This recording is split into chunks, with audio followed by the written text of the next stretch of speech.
Welcome to the Sports World with Patrik. Today, we're thrilled to have a very special guest, Kovács Attila, the sports director of Hungarian Ice Hockey Federation. Attila is at the forefront shaping the future of Hungarian ice hockey, working tirelessly to grow the sport and develop talent both at the grassroots and elite level. From overseeing player development programs to influencing the strategy of the national team, his work is pivotal to the next generation of hockey in Hungary. Attila, it's an honor to have you on the show. Let's start with this. As the sports director of ice hockey or the Hungarian Ice Hockey Federation, you're in a unique position to influence the direction of the sport. What is it that first inspired you to take on this role, and what do you see as the most exciting opportunity for Hungarian hockey right now? Thank you, Patrick. Thank you for having me on the show. It's really nice to see a Hungarian flag behind you. So I've been working as sports director at the federation for a month now. So I'm quite new to the job. I'm still figuring out things and trying to assess how the federation is. Previously, I worked at an academy where our main focus was on coach development. We had Dwayne Sutter with us for a year, and Mark LaRose also. So we had some good names from North America here. And then last year we had the Finnish mentor coach at the academy that was really focusing on the development of these academies. I think what's really important about Hungarian hockey is how the funding works. I think it's really different from pretty much anywhere else in the world that I know of, at least. Hungary has a so-called TAO system, which in English would translate to a TRS system. So it's a tax return system. And basically, the idea behind it is that companies are incentivized to give their tax money to sports clubs instead of paying it to the government. So the idea is that the clubs get a pretty steady flow of money on a yearly basis, so they can plan ahead, and all of this money is going into youth sports. So we have quite high participation rate. Currently, there are 10,000 hockey players in Hungary, which I think on the regional level is quite high. We have 50 hockey rinks that are operating all over, 50 full-size hockey rinks around the country, which are operating and we have a lot of youth programs. So I think it's a big opportunity for Hungarian hockey that with this funding, with this steady flow of money coming in, we have the opportunity to really build something that on the long run can roll out. As you might know, at the moment we have both our men's and women's team in the Group A in the World Championships. For us, it would be a big goal to have our teams in the Olympics as well, which obviously is much harder because in the World Championships it's 16 teams in the top division or top group in Group A, while in the Olympics it's only 12 for men's. So it's something that we look forward to and we're working towards to make sure that we have an NHL player in the next coming years and also to play among the best on a steady basis. Yeah, and so I know from my time in Hungary, when I was there, Székesfehérvár and Budapest, they sort of always carry the weight of the good players in Hungary. So, um, you know, how has the Hungarian Ice Hockey Federation contributed to the growth of ice hockey in the country in recent years, outside of Székesfehérvár and Budapest, and inside both of those cities? Yeah, well, Fehérvár has always been the big club with most national team players traditionally, and obviously having a team in the Austrian league in the ICHL is quite a big thing. I think it's a competitive and strong league. So about half of our national team plays in Székesfehérvár's ICHL team. I think a second step to that was the introduction of these academies that were started in 2021. They're also funded by the government, but it's a different branch of it. The focus is really on high productivity and making sure that we make our national teams better. So now there's two academies in Budapest, one in Miskolc and one in Fehérvár, Székesfehérvár. And the idea is to have more pillars in our youth development to make sure that we have more players coming in and going out of our system. Um, and also with the federation, with my work in the upcoming years, our plan is to further expand that and to make sure that there's not four academies or not four bases that have all the knowledge, but we want to spread it into 12, 16 clubs basically. It's a timely process. Obviously, it doesn't happen overnight, but I think we're really committed on the long run or in the long term development, and I really believe, religiously believe, basically that educating our coaches is the top priority, and that's where it all starts. Yeah, and over here we talk a lot about hockey and how to grow hockey. And obviously, you guys are doing a really good job right now over there in Hungary, trying to expand the sport. But what are some of the challenges ice hockey faces in Hungary compared to traditional sports like soccer? Because I mean, really playing hockey is not as easy as just going to go buy a soccer ball or a football. You know, it's sort of you have to get the skates, you have to get the gear, you have to get on the ice and everything. Yeah, I think obviously I don't have to explain how expensive hockey it is to anyone. I think even in the U.S. it's quite an expensive business. So it's hard. In Hungary, with the TRS system that we have, on the other hand, it's quite reachable for anyone because the TRS system basically pays for everything. So you can play hockey for the cost of basically any sport. So you don't it your budget doesn't really come into picking your sport because you're going to be spending the same amount of money on soccer than you would be spending on hockey. So I think for parents, it's not really a choice of that. But in Budapest especially, but I think in the whole country, there's a lot of noise in sports. We have 5+1 sports that are basically have a government subsidy around it. So like handball and soccer and water polo, these basketball, and these are all sports that have quite low barrier to entry for youth players. So we really have to make sure that we're recruiting right and we're making sure that we're getting into our systems right. It's quite competitive between each other's sports. So a lot of players in Hungary, like you ask a kid, and most of them play soccer. And I think this is one of the issues that not only Hungarian hockey, but overall our sport, like all sports, struggle with in Hungary, is that with this TRS system, you're incentivized to have more players, to have as many players as possible, and bring in loads of players on the grassroots level. But then you run into really early specialization at every sport.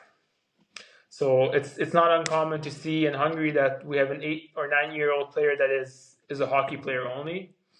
And I think what's really positive, and I think something we should take from the North American model, is having multiple sports throughout the year for our players. Having this donor sports system or multi sport system is, I think, something that for longer term development is really important. So I think we're kind of stuck between making sure that our kids are with us, but also making sure that they're not too close with us, because then they're not really developing in terms of their motor learning or their skill development in other sports. I think that's a really big challenge for us right now. Yeah, and like you said, getting kids into the sport at an early age, that's always um, one way to grow it. So, what are some of the initiatives that are in place to encourage young talent to take up ice hockey in Hungary to play whatever they want to play for the national team, or they just sort of want to try it out to begin with? I think I think there's a lot of layers to that. Our players, we do a lot of recruiting. So we go, you ask any of the clubs, or you go around to the clubs, or even at the federation level, we go and travel the country. We organize a lot of events. All these clubs bring in preschools, schools, just kids from the neighboring areas to all these recruiting days or whatsoever, that they can try how to skate, or they can grab a stick in their hands, and I think that's a big part. So we're really focusing on that grassroots level, to make sure that we're bringing in enough players. Yeah, and um, yeah, bringing those grassroots are very, very important. I know um, there's nothing probably more exciting than being able to put on the national jersey and playing with the crest on your Yeah, chest. with that, I think it's important to know that, for us, it's been a quite a big goal for a number of years now, or a number of decades now, to have an NHL player. Hungary doesn't have an NHL player yet. So I think for us as the federation, it's quite a challenge to show a path for our players that, okay, you start here as an 8-year-old, and if you progress and you get better, and then you end up being a pro player, then you can make a living out of it. Because most families, I think, in Hungary, unless you have a hockey family that's been around the sport, they don't really know that you can use this as a hobby, or is this actually a job, or you can, it's there's a lack of information there. So for us, I think there's been a good trend with our players going abroad and playing in higher leagues. Like, we have some players in the Finnish league, Swedish league. Um, we have now coaches in Switzerland. So it's I think it's getting better every year. But I think it's really important for us to show that there's a path to actually living out of hockey, or making it to a higher league where you actually make enough money that you can have a comfortable life, only from hockey. Yeah, because I remember, I think one of my biggest role models when I was in Hungary was Gabor when he was there, and I know I remember those days of crying after the news came out of him and what had happened to him. But he definitely was somebody I know I looked up to when I played in Hungary. Um, and then you were talking about the grassroots and having this opportunity to grow at the grassroots. So what are there any partnerships with other ice hockey federations to develop the sport in Hungary?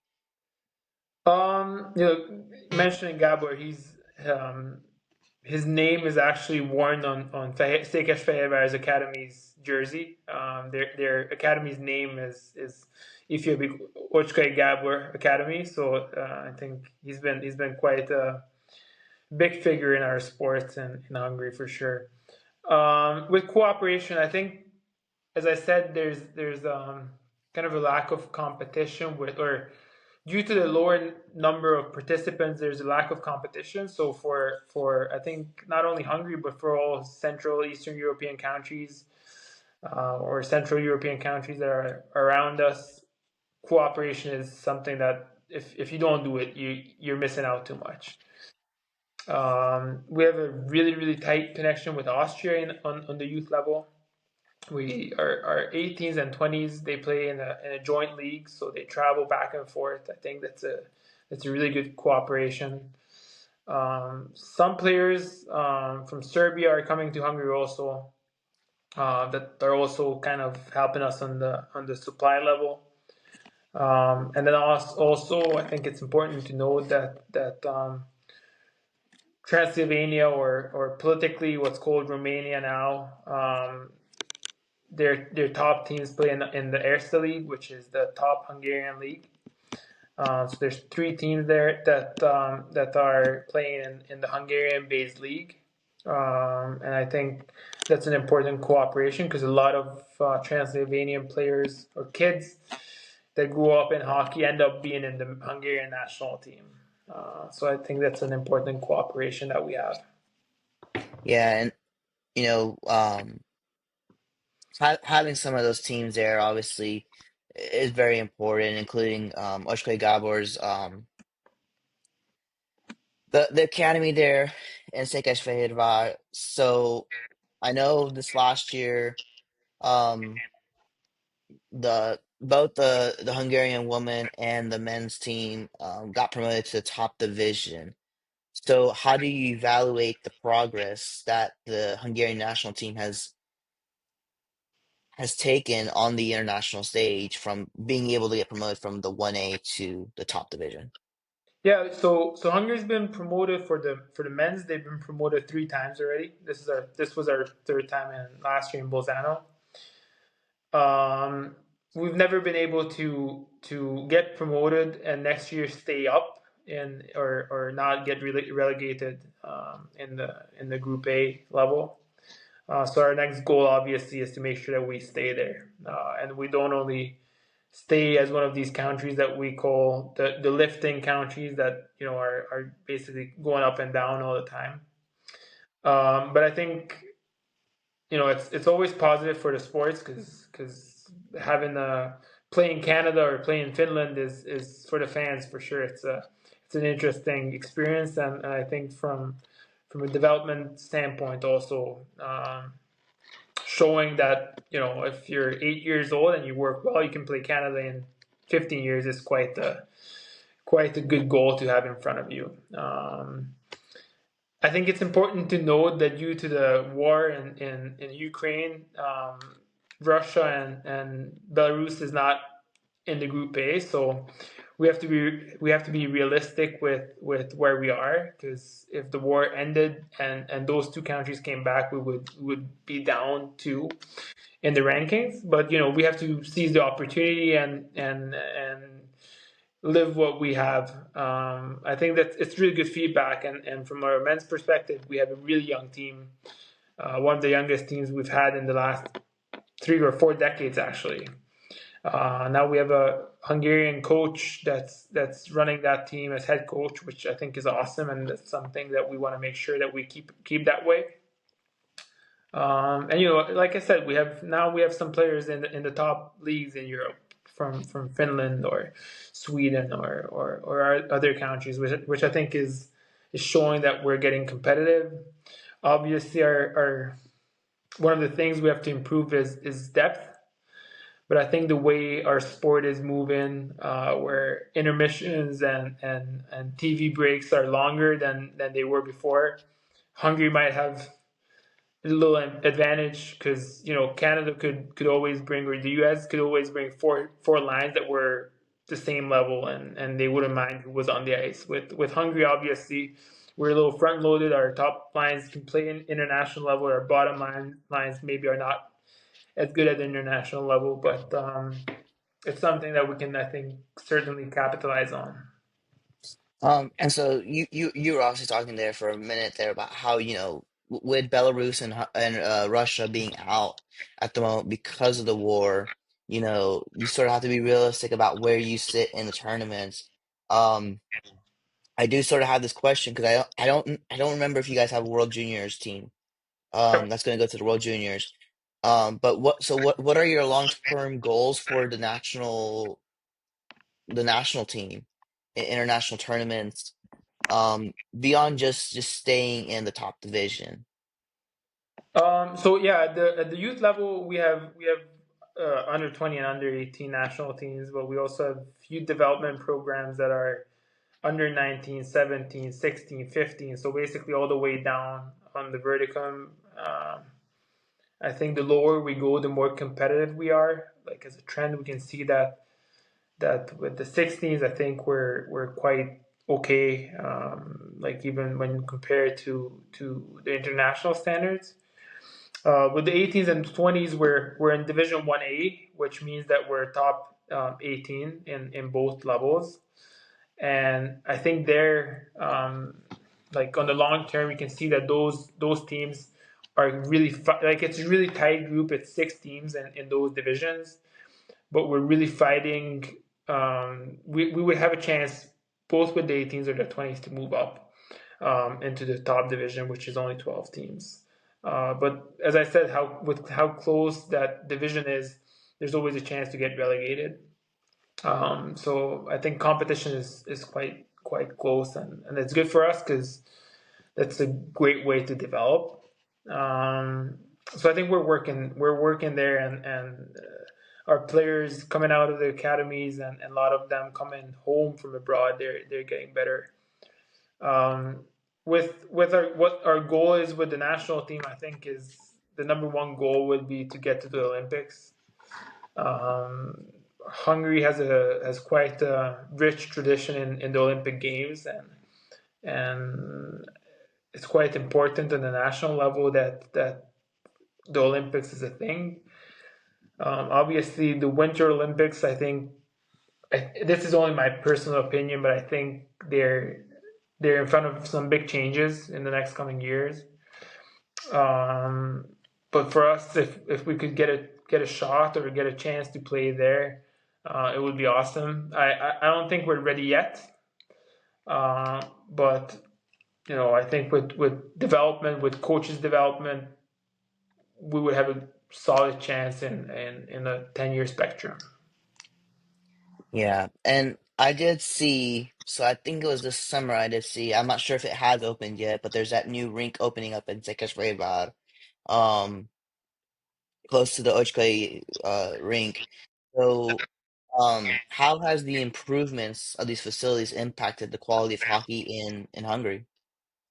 Well, you know, it's an interesting and funny question because right now you'd come to Budapest or come to Hungary, and you'd be surprised about our rink qualities. Um, we have coaches from all over the world coming in, and I think we can say that we have world class facilities all around. Like you look at the academies, you look at some of the big clubs, you look at Fehérvár's new Alba Arena. It's I think as I would usually say it, there's much worse places that produce better players than we do. So I don't think the infrastructure is something that's limiting us in terms of development. I think we have more than what we need. Obviously, having infrastructure is awesome because it's not always an option to build new rinks or new arenas.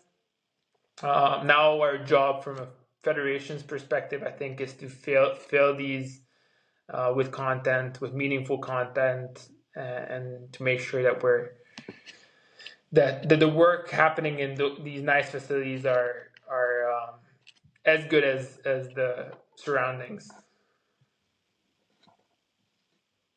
Yeah, that that rink I looked at and I was like, man, that's a super nice rink to play in. Um, Yeah, it's so nice. They now the Fehérvár has been doing really well in the Austrian league. Right now they're leading the league, and they have a stacked roster. They're really good this year with an awesome Hungarian head coach, which I think is really important. And they're also playing in the CHL, the Champions Hockey League, and I think like even their rink is something that's not out of the standards, or maybe even on the higher end of the standards. yeah, and so I know in Hungary you guys or there's a lot of football fans. There's a lot of water polo fans. There's a lot of handball fans. So, what are the strategies being implemented to grow the fan base for ice hockey in Hungary? I think for us, there's obviously a ton of ways, and I'm no marketing expert to say the least. For us, I think it's really important that with this funding system we have, our main goal is not only to focus on elite sports. We are on high performance sports rather. Our goal is to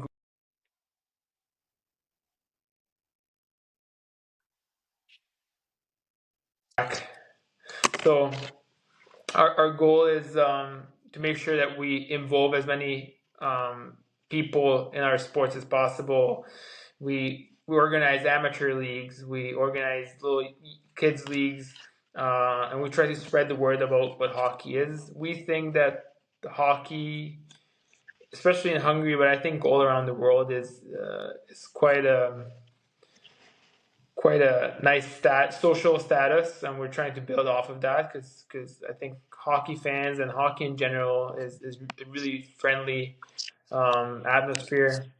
And I think I really believe that once we are able to put skates on little kids or fans, and they can experience what skating is or what it feels like to attend a game, we have a really high rate of retention with people coming into our arenas.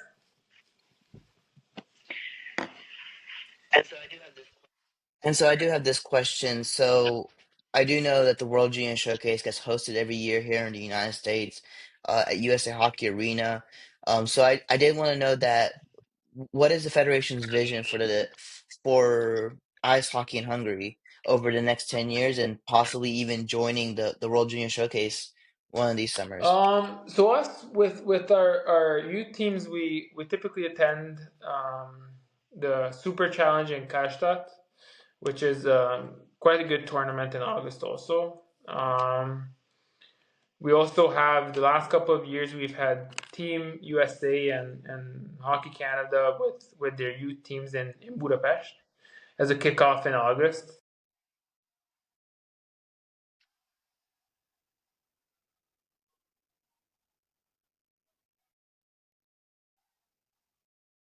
A chance for our players to showcase themselves. But I think right now our focus is in house in Europe to make sure that we're making sure that these kids are visible on a European scale, and I think next step is North America then. And then are there any plans for Hungary to host an international ice hockey event? Yeah, well, it's been in the talk for a little bit that maybe hosting the World Championships at the Group A level would be something that we'd be interested in. It's quite a process, and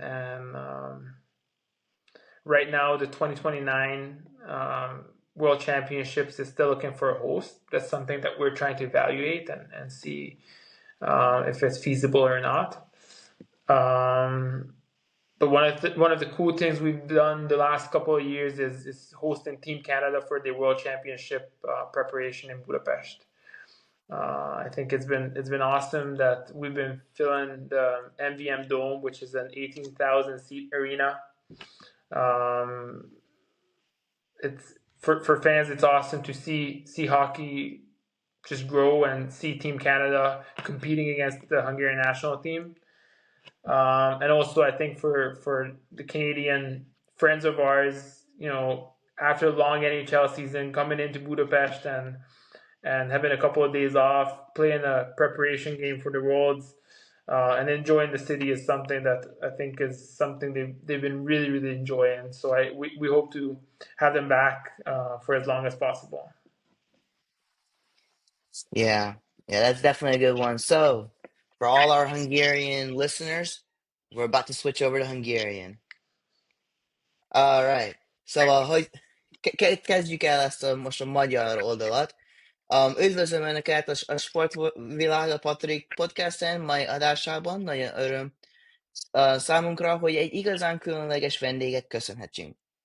Kovács Attila, a Magyar Jégkorong Szövetségnek a sportigazgatója. Attila kulcs szerepelt játszik a Magyar Jégkorong jövőjének alakításában, fáradhatul dolgozik a sporttag fejlesztésén és a tehetséges kinevelésén, legyen szó az utánpótlás vagy az elit szintű játékosokról. Munkája a játékos fejlesztési program felügyelettől a válogatottkat statisztikának alakításáig így központ szerep tölt be a sporttal fejlődésében Magyarországon. Attila, órási megtisztelés, hogy elfogadtad a meghívást. Kezdjük ezzel a Magyar Jégkorong Szövetségnek, a sportigazgatójának különleges helyzetben van, hiszen közvetlenül befolyásolhatja a jégkorong a sporttal jövőjét. Mi inspirálta arra, hogy elvállalja ezt a szerepet, és mi az, ami jelenleg a legigazgalmasabb lehetőség tart a magyar jégkorong számára? Köszönöm a meghívást, és hadd dicsérjem meg a magyarodat, mert szerintem mindenki megirigyelné, hogyha az anyanyelvén kívül, főleg egy ilyen bonyolult nyelven, mint a magyar, ilyen jól tudna beszélni, úgyhogy tényleg gratulálok. Igen, ugye a sportigazgatói munkában dolgozom most már lassan egy hónapja. Még egy picit azért az elején járok ennek a munkának, nyilván próbálom felmérni, hogy a szervezet hogy működik, és mik azok az irányok, mik azok a fejlesztendő területek, amivel foglalkozni kell azonnal, és mik azok, amikkel csak picit később. Szerintem a legnagyobb potenciál egyébként minden sportban, de a magyar jégkorongban legfőképp az edzőképzésben van. Én nagyon hiszek abban, hogy jó szakemberek kellenek ahhoz, hogy mi előre tudjunk lépni. Nyilván sok minden más faktor is belejátszik abba, hogy mi hogy tudunk előre haladni, de az edzőképzés szerintem egy olyan kiemelt terület, amivel foglalkoznunk kell, mert hosszú távon az fogja biztosítani nekünk azt a biztonságot, azt a kiszámíthatóságot, amit a magyar sport elvár. Igen. Köszönöm, ahogy mondtad, hogy megy a magyarom, de hát volt nekem ez az első kérdés. Hogyan járult hozzá a Magyar Jégkorong Szövetség az utóbbi években a jégkorong fejlesztésében az országban? Igen, hát azt gondolom, hogy sok mindent csinál a Jégkorong Szövetség azért, hogy megpróbáljuk növeszteni a sportunkat. Ugye van ez a TAU rendszerünk, ami alapvetően a cégek társasági adójából dedikált összeget tud a különböző kluboknak visszaadni, annak érdekében, hogy az utánpótlás képzés jobban működjön. És talán ennek a keretbefoglalása az egy kiemelt feladatunk. Nyilván az országon belül azért mi próbáljuk népszerűsíteni a sportot, a legkisebbeknél Kovács Zoltán révén, grassroots szinten, ahol csak ott tudunk lenni, ott vagyunk a Gyere Hokizni programmal, és próbáljuk bemutatni azoknak a gyerekeknek a jégkorongot, akik egyébként nem találkoznának velük. Idősebb korban az amatőr sportba próbálunk mindenkit behívni, illetve több olyan eseményünk is van, ami arra fókuszál, hogy egy kicsit a magyar jégkorong sportot szeretők mennyisége megnőjön. Igen, és beszéltünk erről is, hogy előtte, hogy milyen kihívások néznek szembe a jégkorong Magyarországon, amivel a hagyományos sporttagok, mint például a futball nem. Hát szerintem sok tekintetben azért a magyar jégkorong az speciális helyzetben van. Egyre több sportolónk van, de sosem elég. A foci azért Magyarországon azt gondolom, hogy mindig is első számú sport marad, és a nagy átlagot tekintve a legügyesebb atléták, azok a focit fogják, a labdarúgást fogják választani.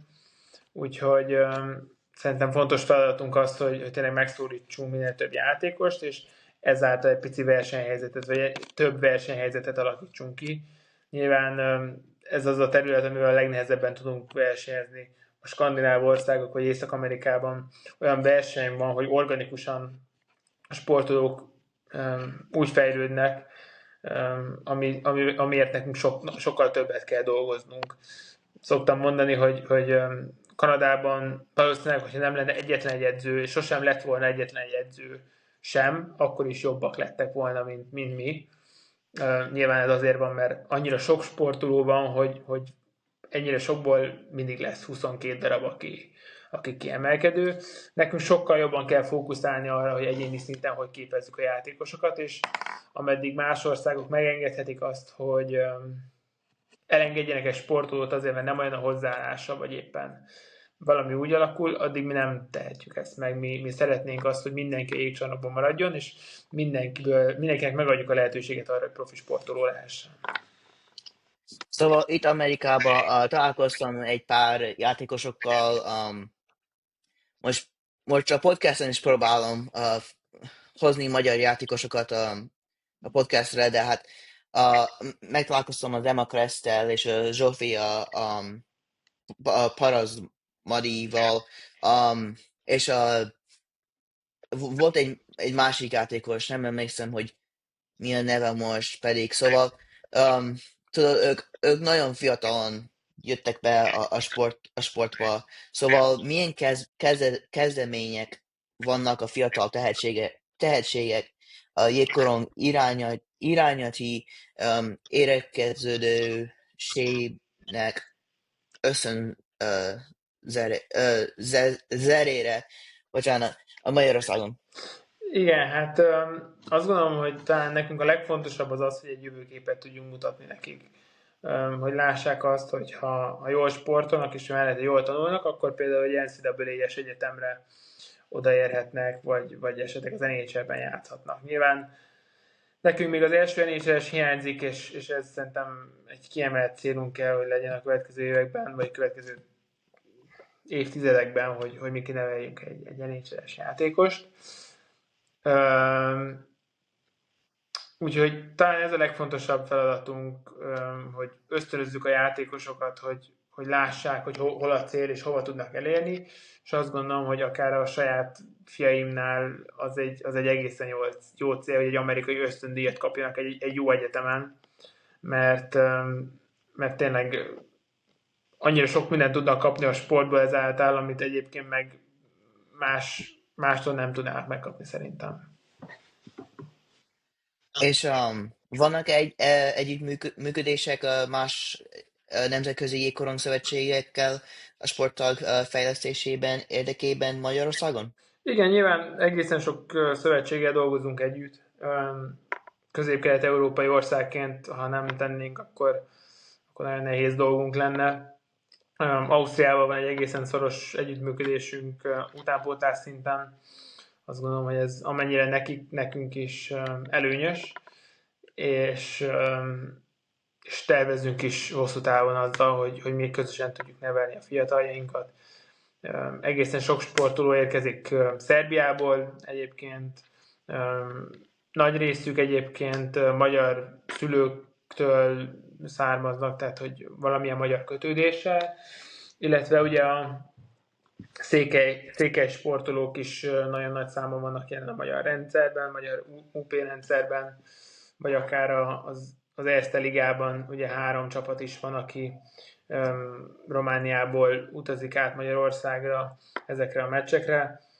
Ugye ők túlnyomó részt erdélyi csapatok, ahol egyébként az öltözőben is a magyar a beszédnyelv. Igen, és volt nekem ez is a kérdésem, szóval tudom, hogy van sok játékos, aki Csíkszeredában játszik, és Csíkszereda olyan, mint a Székesfehérvár, csak nem Magyarországon van, vagy Erdélyben van, ha tényleg gondolsz arra. Amikor a játékosok jönnek Erdélyből, akik jönnek játszani a magyar válogatottnak, az hogy megy nektek, mert tudom, hogy vannak azok, akik azt mondják, hogy hát nem magyar játékos, de hát tényleg magyar játékos, mert beszéltem a magyar név van, és minden.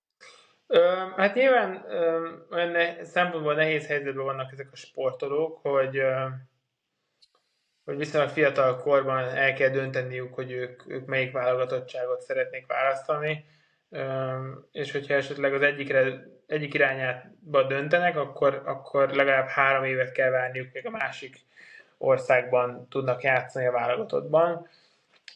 Pont ezért is próbáljuk integrálni őket az UP programokba, vagy akár a válogatott szinten is behívni azokat a székely játékosokat, akikre azt gondoljuk, hogy potenciáljuk lehet abban, hogy a magyar válogatottat jobbá tegyék. Úgyhogy többek között ezért is dolgozunk velük egészen szorosan együtt, hogy minél többen választák a magyar válogatottságot, és azért, hogyha valaki tényleg végigörgeti a mostani, vagy még inkább a 10 év ezelőtti magyar felnőtt válogatottat, akkor azt láthatja, hogy egészen sok, akár Csíkszeredai, de bármilyen másik erdélyi városból származó játékossal van tele a csapat. És Magyarországon hogyan érdekli a magyar válogatott a fejlődésében a nemzetközi porodon? Szerintem szépen lassan fejlődünk. Nyilván mindig van hova fejlődni. Az, hogy most az alcsoportban van mind a 2 felnőtt válogatottunk, a férfi és a női is, azt gondolom, hogy az egy kiemelendő dolog, és ilyen még eddig nem is volt. Úgyhogy szépen lassan fejlődünk, azért látni azt, hogy egyre több sportolónk játszik külföldön, top bajnokságban, Európában, az utánpótlásban szereplő sportolók is most már egészen jó helyekre tudnak elmenni, és egyre erősebb programokban tudnak akár meghatározó szerepet is kapni. És nyilván azért az fontos szerintem látni, hogy valamennyire azért közeledik egymáshoz a nemzetközi jégkorong, tehát 15-20 évvel ezelőtt azért jóval nagyobb volt a különbség a világ első meg a világ 20-a között. Nem azt mondom, hogy Kanadának rettegnie kell, amikor a világbajnokságon találkozik Magyarországgal, de láthattuk azt akár a tavalyi csehországi VB-n is, hogy az Ausztria, aki Magyarországgal egy nagyjából egyenlő szintű csapat, meglepetést tudott okozni Kanadának. Igen. És erre is volt nekem kérdés, mert tudom, hogy az olimpia jön fel, nem emlékszem, hogy mikor lesz az olimpiai...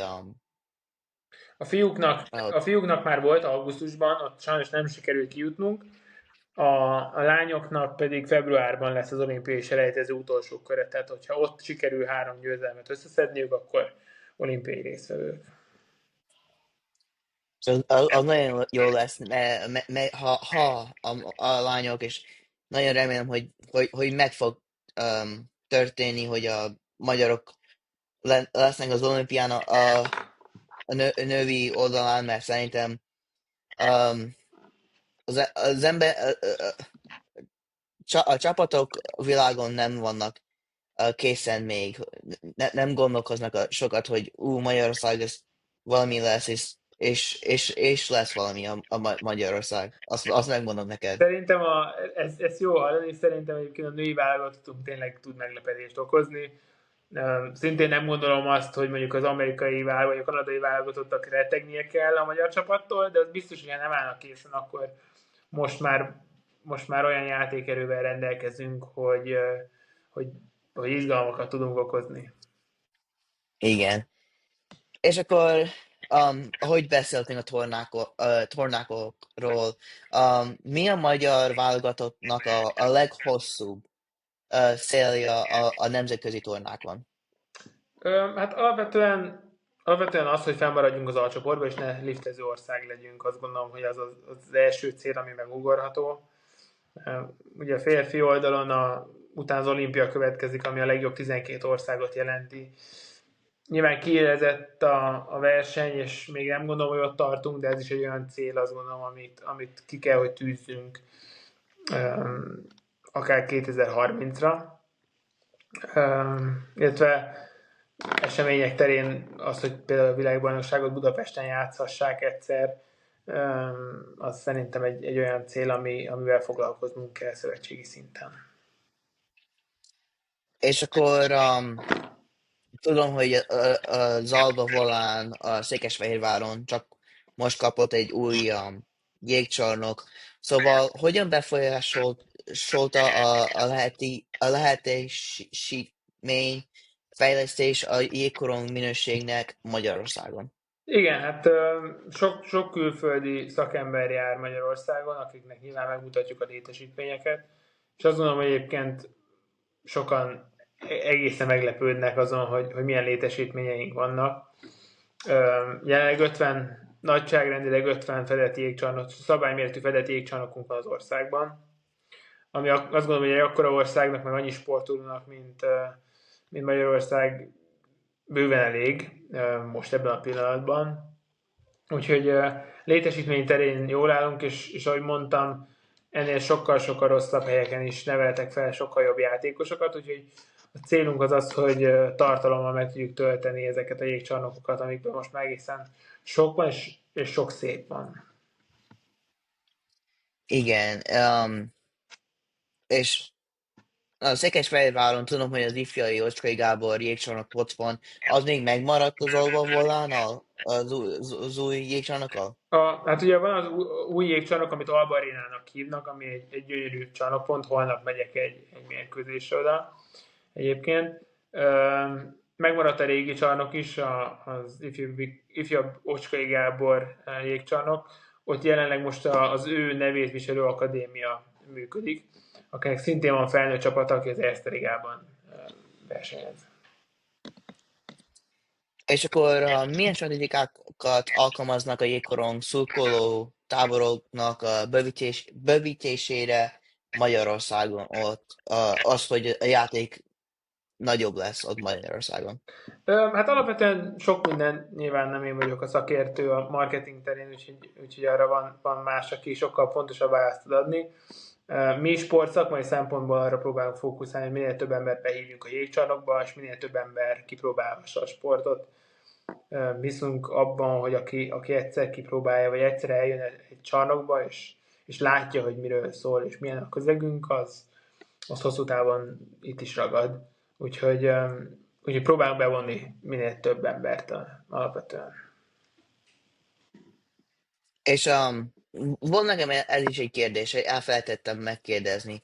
Um, tudod, ahogy a játék, ahogy a Zalba Valán játszik mindig, um, nagyon, nagyon jó a Székesfehérvár szurkolók a Székesfehérvárban, és én még nem láttam Budapesten, de hát az összes csapat, aki ott van Magyarországon, vagy az Eszter, a magyar Eszter League-be, vagy az osztrák Ice bal játszik, hogyan maradnak azok a szurkolók azok a játékokra, hogy menjenek Budapestre?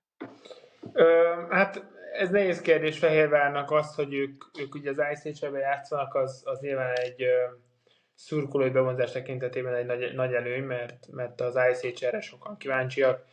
Olyan csapatok jönnek, mint a Vienna Capitals vagy a Red Bull Salzburg, aki azt gondolom, hogy abszolút érdekes. A magyar bajnokságban azt gondolom, hogy próbálunk előrelépni, és még nagyobb rangot adni a magyar bajnoki címnek.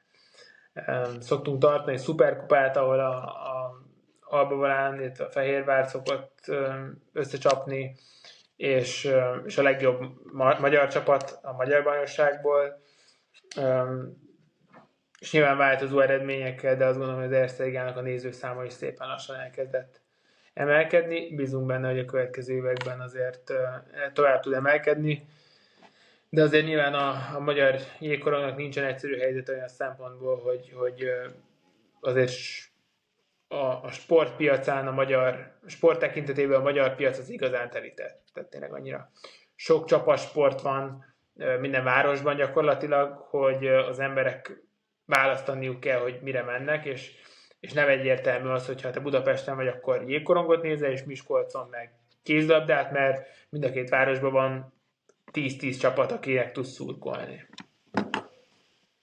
És volt nekem is ez is egy kérdés, mert ha mert tudom, hogy most itt Észak-Amerikában van egy női válogatott, vagy nem válogatott, tehát egy olyan, mint az NHL-ben, hogy van.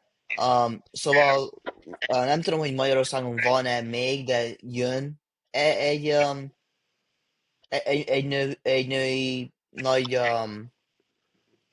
NHL ott Magyarországon, vagy even ha hallottál már Európában.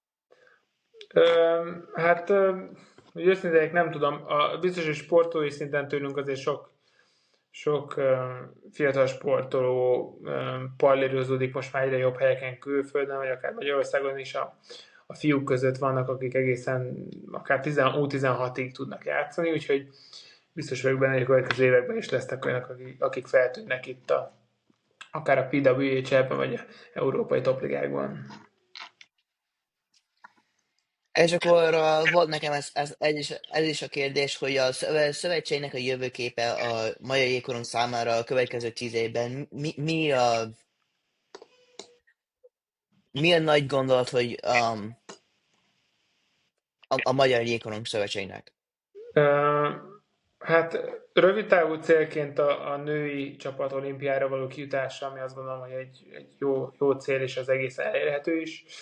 Középtávon talán azt, hogy mind a két válogatottunk, de legfőképp a férfi, akinek azt gondolom, hogy ez egy nagyobb ugrás, stabil a csoportos ország tudjon maradni, és ne a kijutás ellen, vagy ne a feljutásért és ne a kiesés ellen harcoljunk, hanem ott tudjunk lenni az alcsoportban. És hosszú távon, mondjuk 10 éves távlatban, amit kérdeztél, azt gondolom, hogy az, hogy az NHL-be tudjunk adni egy játékost, mert szerintem az elindítani egy olyan folyamatot, ami szépen lassan azért előre tudná léptetni a magyar jégkorongot a nemzetközi rangsorokban. És vannak tervek nagyobb nemzetközi jégkorong eseményeket rendezni Magyarországon? Konkrétum most nincsen, ugye a 2029-es világbajnokság még gazdát keres. Elkezdtük megvizsgálni annak a világbajnokságnak a megszervezésének, vagy társszervezésének a lehetőségét, de jelenleg még nincs olyan konkrétumunk, amit meg tudunk osztani. És az a 2029-es világbajnokság az a nő, vagy a nő és a Az férfi? a férfi lenne. Férfi? Igen. Igen. Nagyon köszönöm, Attila, hogy jöttél a podcastra ma. Tényleg nagyon megmutattad azokat, akik megnézik ezt a podcastet, hogy a Magyarországon mi a jégkorong, és hogy működik a Magyar Jégkorong Szövetségnek. Köszönöm. Köszönöm szépen a meghívást! Köszönöm.